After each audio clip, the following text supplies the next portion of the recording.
Friends, welcome in study जी के platform में। और आज के वीडियो में हम डिस्कस करेंगे CUET BHU बीएड और CUET DU बीएड के पार्ट बी में पूछे जाने वाले मोस्ट इम्पॉर्टेंट क्वेश्चन को देखेंगे, जिसमें हिस्ट्री और इकोनॉमिक्स से रिलेटेड 20 क्वेश्चन आएंगे, जो कि धुआंधार प्रश्न आएंगे। आपके एंट्रेंस एग्जाम में ऐसे ही प्रश्न पूछे जाते हैं। तो वीडियो को अंत तक अगर नहीं देखेंगे तो आप बहुत कुछ मिस कर जाएंगे, जो कि आपकी तैयारी एक सेट की तैयारी के लिए आप चुक सकते हैं। तो वीडियो को अंत तक जरूर देखिए, लाइक सब्सक्राइब शेयर करना ना भूलें। तो आइए पहले क्वेश्चन की तरफ बढ़ते हैं। पहला क्वेश्चन आपके स्क्रीन पर आगे है। पहला क्वेश्चन है कि सारनाथ में बुद्ध का प्रथम प्रवचन कहलाता है। सारनाथ में बुद्ध का प्रथम प्रवचन क्या कहलाता है? और ऑप्शन आपके सामने है महाभिनिष्क्रमण, महामस्तकाभिषेक, महापरिनिर्वाण या धर्मचक्र परिवर्तन। और इस प्रश्न का उत्तर भी आप लोग देते जाइए।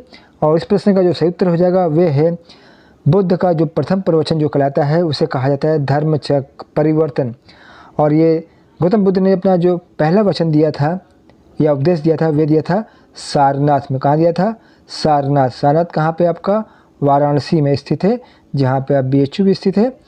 और इसके अलावा आपको ध्यान रखना चाहिए कि बुद्ध ने जो अपना प्रथम उपदेश दिया था वे पाली भाषा में दिया था। किस में दिया था? पाली भाषा में इन्होंने अपने अधिकतर उपदेश दिए थे। और इसकी बात करें कि महाभिनिष्क्रमण क्या होता है, तो महाभिनिष्क्रमण भी आपको जानकारी होना चाहिए, क्योंकि ऐसे भी लेटेस्ट क्वेश्चन बन जाते हैं। 29 वर्ष की अवस्था में गौतम बुद्ध ने अपना जो गृह त्याग किया था उसे ही बौद्ध धर्म में महाभिनिष्क्रमण कहा जाता है।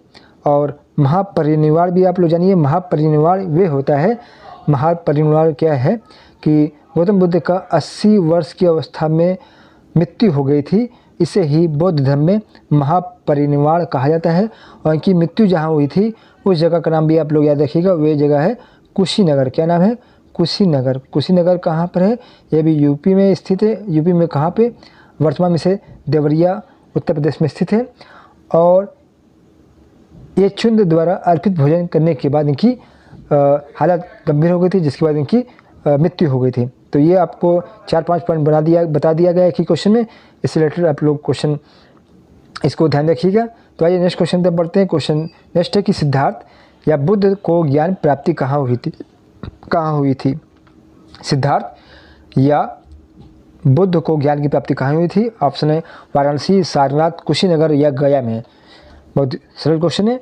और इसका राइट आंसर हो जाएगा ऑप्शन नंबर डी, गया। गया कहाँ पर है? आपका बिहार में स्थित है। यहाँ पर ही गौतम बुद्ध को ज्ञान की प्राप्ति हुई थी। अगला क्वेश्चन है कि जैन परंपरा के अनुसार जैन धर्म में कुल कितने तीर्थंकर हुए हैं? ऑप्शन है 20, 22, 24 या 14। तो जैन धर्म में कुल तीर्थंकरों की जो संख्या है वे 24 है। और 24वें जो तीर्थंकर थे वे थे महावीर। और प्रथम तीर्थंकर जो थे वे पार्श्वनाथ थे। ये भी आप लोग ध्यान रखिएगा। नेक्स्ट क्वेश्चन तक बढ़ते हैं। नेक्स्ट क्वेश्चन ये है कि त्रिपिटक धर्म ग्रंथ है। त्रिपिटक धर्म ग्रंथ है जैनों का, बौद्ध का, सिखों का या हिंदुओं का। त्रिपिटक धर्म ग्रंथ है वे बौद्ध धर्म से समृद्ध है। नेक्स्ट क्वेश्चन तक बढ़ते हैं। क्वेश्चन ये है कि बुद्ध ने निम्नलिखित में से किस स्थान पर महापरिनिर्वाण या मृत्यु प्राप्त किया था? अभी आपको बताया गया था कुशीनारा या कुशीनगर, कपिलवस्तु में, पावा में या कुंडग्राम में। तो गौतम बुद्ध की जो मृत्यु हुई थी वे हुई थी ऑप्शन नंबर ए कुशीनगर या कुशानार में। और पावा में जो जिनको मृत्यु प्राप्त हुई थी वे थे महावीर स्वामी। कौन थे? महावीर स्वामी। ये भी ध्यान रखिएगा।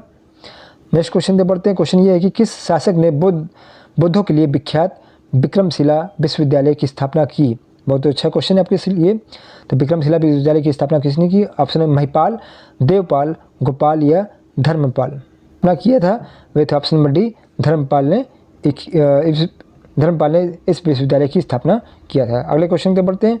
क्वेश्चन ये है कि किसके द्वारा तृतीय बौद्ध संगति को संरक्षण प्रदान किया गया था? ऑप्शन है कनिष्क, अशोक, महाकाश्यप या उपाली। तो आपको बताना है कि किस राजा के संरक्षण में तृतीय बौद्ध संगति हुई थी। मोस्ट इंपॉर्टेंट क्वेश्चन है। और इसका राइट आंसर हो जाएगा वे होगा ऑप्शन नंबर बी, अशोक। राजा अशोक के समय तृतीय बौद्ध संगति हुई थी। इसके अलावा आप लोग और ध्यान रखिएगा कि जो पहली बौद्ध संगति हुई थी वे हुई थी अजातशत्रु के समय जो सेकंड बौद्ध संगति हुई थी वे हुई थी काला शोक के समय, और तीसरा बौद्ध संगति अशोक के समय, और जो चौथी बौद्ध संगति हुई थी वे कनिष्क के समय हुई थी। कनिष्क के समय हुई थी। कनिष्क ने कहाँ करवाया था अपनी बौद्ध संगति? एक बौद्ध संगति करवाया था वे कुंडल वन में करवाया था। कुंडल वन कहाँ पे? कश्मीर में स्थित है। ये इतनी चीज़ें आप लोग ध्यान रखिएगा। क्वेश्चन ये है कि बौद्ध धर्म ग्रंथ पिटकों में बौद्ध ग्रंथ पिटकों की रचना निम्नलिखित में से किस भाषा में की गई? संस्कृत में, पाली में, अध मागधी में या प्राकृत भाषा में? पिटकों की जो रचना की गई थी वे पाली भाषा में की गई थी। तो प से पिटक हुआ और प से पाली भाषा में हुई थी। और गौतम बुद्ध ने भी अपना जितना अधिकतर उपदेश दिया था वे पाली भाषा में दिया था। अगले क्वेश्चन पे बढ़ते हैं। क्वेश्चन ये है कि सर्वप्रथम शून्यवाद या शून्यता का सिद्धांत का प्रतिपादन करने वाले बौद्ध दार्शनिक का नाम बताना है। ऑप्शन है असंग, वसुबंधु, नागार्जुन या दिंडनाग। तो शून्य सिद्धांत का जो प्रतिपादन किया था वे था ऑप्शन नंबर सी, नागार्जुन ने इस सिद्धांत का प्रतिपादन किया था। और नागार्जुन जो समकालीन थे वे था कनिष्क के समय। किसके समय समकालीन थे? कनिष्क के समय। ये भी आपसे क्वेश्चन पूछा जाता है कि नागार्जुन किसके समकालीन थे? तो कनिष्क के समय समकालीन थे। अगले क्वेश्चन पे बढ़ते हैं कि महावीर का मूल नाम बताना है आपको। ऑप्शन है सिद्धार्थ, गौतम, वर्धनाम या इनमें से कोई नहीं। तो महावीर का जो मूल नाम था वे था ऑप्शन नंबर सी, वर्धमान। और सिद्धार्थ जो था जो मूल नाम था वे गौतम बुद्ध का मूल नाम है। तो ये ध्यान रखिएगा कि वर्धनाम महावीर का मूल नाम है और सिद्धार्थ गौतम बुद्ध का मूल नाम है। तो इकोनॉमिक्स से पहला क्वेश्चन आ रहा है आपके सामने कि एक वस्तु बाजार में संतुलन की शर्त होती है। तो आपको बताना है कि संतुलन कहाँ पर स्थापित होगा। ऑप्शन ए है जहाँ मांग मोर देन होता है पूर्ति से, मांग बराबर होता है पूर्ति के बराबर, मांग कम होता है पूर्ति से, या मांग और पूर्ति बराबर ही नहीं होती है। तो संतुलन हमेशा वहाँ पर होना चाहिए जहाँ पे ऑप्शन नंबर बी मांग और पूर्ति क्या हो? बराबर हो। मीन्स जो डिमांड है वे सप्लाई के बराबर हो। जहाँ डिमांड और सप्लाई बराबर होते हैं उसे ही मांग में संतुलन या बाजार में संतुलन कहते हैं। तो ये इसकी एक आवश्यक शर्त है, ये आप लोग ध्यान रखिएगा। आइए नेक्स्ट क्वेश्चन पे बढ़ते हैं। क्वेश्चन ये है कि एक फर्म सामान्य लाभ अर्जित करेगी जब, एक फर्म सामान्य लाभ तब अर्जित करेगी जब क्या होगा? M R equal M C, M R equal A R equal A C या एम सी इक्वल ए सी। तो जो इकोनॉमिक्स के स्टूडेंट नहीं है वे समझ लें कि एम आर क्या होता है। एम आर मतलब होता है मार्जिनल रेवेन्यू, एम सी मतलब होता है मार्जिनल कॉस्ट, और ए आर होता है एवरेज रेवेन्यू, और ए सी होता है एवरेज कॉस्ट।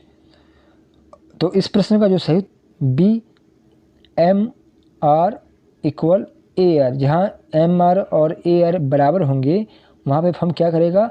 सामान्य लाभ अर्जित करेगा। ये ध्यान रखिएगा। जहाँ सामान्य लाभ तब होता है जब एम आर बराबर ए आर के होता है, क्योंकि आपको C U T B Ed entrance exam में ऐसे ही क्वेश्चन पूछे जाते हैं। नेक्स्ट क्वेश्चन पे बढ़ते हैं। क्वेश्चन ये है कि श्रम की पूर्ति वर्ग होता है।